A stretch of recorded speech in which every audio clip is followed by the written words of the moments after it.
Dwivedi, what do you make of these developments which have come in, fast-paced developments from Syria and, of course, from other places connected with the Syrian establishment? You have now al-Assad, who has fled. Some speculations are he's fled to Russia, although we don't quite know. It's said to be an unknown destination. The rebels have taken over Damascus as well now.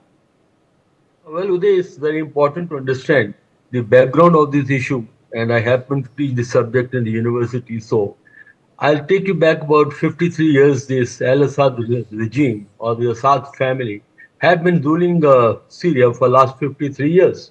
And their ways, and it is more of a dictatorial ways, which were resisted by the public at large. And there was protest which started in 2010, as I think one of the wave drifted towards Syria of the spring revolution. And the civil war was on for last about almost 10 years, and there are a number of players because they had divergent interest.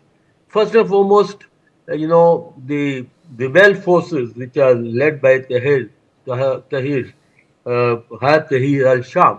Well, he is the person who is architect of the current HTS rebel group, and Assad regime was supported primarily by Iraq and by Russia. And we must remember that Assad belongs to Alawite ethnic group, which is a minority group, whereas Syria at large is Sunni group. So therefore, he was supported largely by Iran and even by Hezbollah and also by Russia.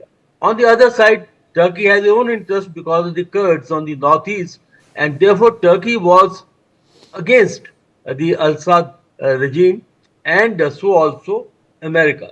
Now, what has happened in last couple of days is very surprising because Assad has been able to resist these forces, rebel forces, for last over a decade plus. But how did this complete fall take place from 27 November when the rebel forces launched a major offensive?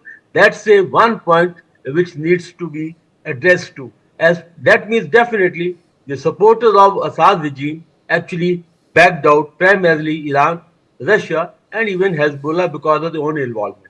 Now, what exactly is going to happen with Syria? I think there is a high chance that Syria can fragment because there are four important forces currently which are in the field of play and also supported by the superpowers. One is the HTS itself, but it is only has hold in the central part of Syria. Whereas Turkey is going to support the anti-Kurd forces in the northeast, they will like to have a buffer zone.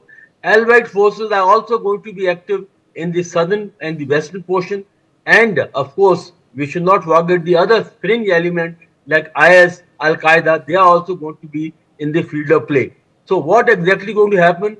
This development is going to cause further instability in West Asia, and the forces that are in play are going to get their advantage or their sphere of interest.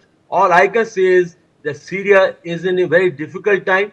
HTS will not be able to control this situation. Interim government also actually will not be able to handle this situation. And we are going to see a lot of chaos in Syria, but it suits Turkey and also suits Israel because Iranian position has been largely diluted with this new development.